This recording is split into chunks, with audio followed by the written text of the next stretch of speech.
I am always amused to see the level of dispensation politically the Democrats receive in the public eye. So on Sunday night, the Tonys happened. The Tonys used to be an awards show that some people watched when they, did musicals that people watched on Broadway. Now it's basically just a series of people doing numbers from Rent, punctuated by various Democrats showing up for a round of applause. Hillary Clinton showed up at the Tonys and she got a standing ovation. I only point this out to point out that I don't know what you have to do to be cast out of the circle of grace in the Democratic Party. It is amazing to me that Hillary Clinton is still championed by Democrats as some sort of great heroine. She lost to Donald Trump, you dullards. I mean, it seemed to me that if she lost to Donald Trump, you might want to be mad at her. All she had to do was visit Wisconsin and Michigan like once, and she didn't. But here she was receiving a standing ovation while wearing a muumuu at the Tonys. I have stood on a lot of stages, but this is very special. And I know a little bit about how hard it is to make change. So I'm extremely proud of this original American musical by Shayna Taub, now two-time Tony winner. And of course, it is about some American originals, the suffragists who fought so valiantly for so long to give women in our country the right to vote. It's almost impossible to think about what a challenge that was. But now it's an election year, and we need to be reminded about how important it is to vote. I will never get over the fact they continue to lionize this person. The worst candidate in the history of the United States. You're still struggling with back taxes or unfiled returns? This year, the IRS is escalating collections. They are adding 20,000 new agents. They're sending millions of demand letters. Now the tax season is over, collection season has begun. Handling this alone can be a huge mistake and cost you thousands of bucks. In these challenging times, your best offense is Tax Network USA. Upon signing up, Tax Network USA will immediately contact the IRS to secure a protection order, ensuring that aggressive collection activities like garnishments, levies, or property seizures are halted, providing you with peace of mind and financial security. If you haven't filed in a while, need amended returns, or are missing records, Tax Network USA's expert tax preparers will update all your filings, eliminating the risk of IRS enforcement. Tax Network USA will evaluate your financials and create a settlement strategy to reduce or eliminate your tax debt, putting it behind you for good. Don't wait any longer. Call our friends at Tax Network USA today. For a complimentary consultation, call 1-800-245-6000 or visit tnusa.com/Shapiro. That's 1-800-245-6000 or visit tnusa.com/Shapiro today to get started. Here's the thing.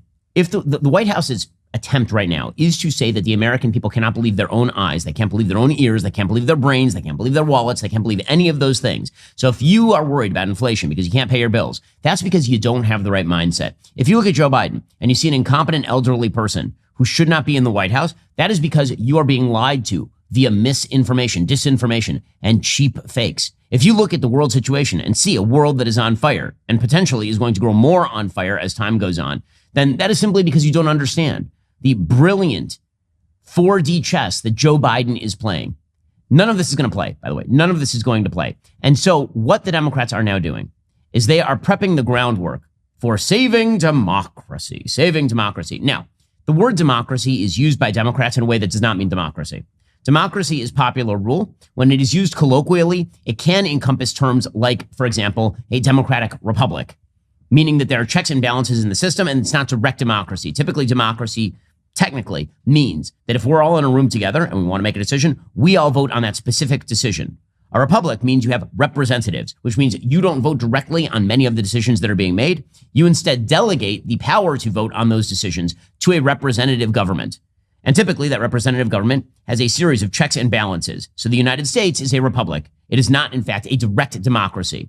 It's a democracy in the broadest sense, which is that we vote, but it's not a democracy in the technical sense in which you vote on every issue or in which a pure majoritarian popular will gets to decide every single issue. In fact, the founders decried exactly such a system. They saw that as what they would call a mobocracy.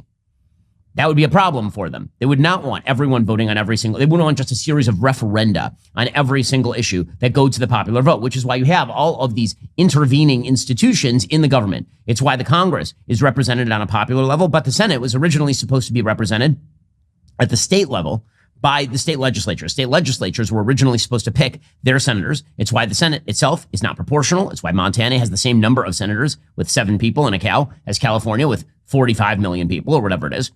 It is why you have a series of checks and balances between the executive branch, the legislative branch, and the judiciary. It is why you have an electoral college. There are all sorts of institutions in our republic that are designed to check excesses of the mob. And if you read the Federalist Papers, that was very much forefront of the founders' concerns. Why is that important? Because there was a shift in the way that people thought of democracy in the United States, and it started in the early 20th century, late 19th century. It was a takeaway from German progressivism. So weirdly enough, much of modern American government, our structures, particularly the administrative state, are drawn from the Bismarckian social compact in Germany. One of the big admirers of that system was Woodrow Wilson. So Woodrow Wilson, who was a pointy-headed professor, obviously he was the dean of Princeton University before he ran for president of the United States. So Woodrow Wilson wrote extensively about German progressivism and what he saw as his vision for what democracy should look like. What he believed is that the Constitution of the United States had outlived its sell-by date. Now, all these checks and balances were useless. He wanted something that was more democratic and also less democratic. More democratic in the sense that he wanted a popular vote for one guy, and that one big man would get to make all the decisions with the help of a bunch of administrative bureaucrats who were experts on the issues. In other words, he wanted a government of expertise, and he believed that all the checks and balances thwarted that government. So, for example, in 1908, he famously wrote, quote, "The president is at liberty, both in law and conscience, to be as big a man as he can. His capacity will set the limit. And if Congress be overborne by him, it will be no fault of the makers of the Constitution. It will be from no lack of constitutional powers on his part, but only because the president has the nation behind him and Congress has not." In other words, Congress has all these checks and balances, and there's this weird sausage making in the background, but the president is elected by the public, effectively speaking, and that means that he should have as much power as humanly possible. Why was that important to Woodrow Wilson? Because he believed in the setup of an administrative state, an entire branch of the government that was effectively independent of the popular will. So in 1887, again, big admirer of what Otto von Bismarck had done in Germany with social welfare systems and with a government from the top of bureaucrats. He wrote, quote, "Administration lies outside the proper sphere of politics. Administrative questions are not political questions. Although politics sets the tasks for administration, it should not be suffered to manipulate its offices. Let me say, large powers and unhampered discretion seem to me the indispensable conditions of responsibility. Public attention must be easily directed in each case of good or bad administration to just the man deserving of praise or blame. There is no danger in power, if only it be not irresponsible. If it be divided, dealt out in shares to many, it is obscured. And if it be obscured, it is made irresponsible." So to put that in simpler language, what he is saying is that there should be a series of effectively unaccountable, non-elected bureaucrats who are experts, and you can yell at them, but you can't get rid of them. And they should be given wide discretionary power to set how policy is done because they are the experts. So when Democrats say democracy, this is what they typically mean.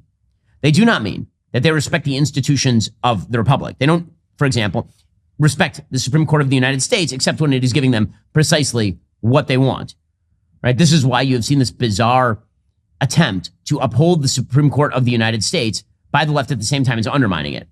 So, for example, Jill Biden yesterday, she came out and she said, "Joe and I respect the courts." She said this with respect to the conviction of Donald Trump in New York, and also purportedly with respect to the conviction of Hunter Biden in Delaware. Although, again, I think that sentence is very likely to be commuted if he gets any jail time at all. Are you tired of the lies and the twist of the mainstream media talking points? Yeah, me too. Join me in my newest series, Facts, where I dismantle and bring truth to this tiring mainstream agenda.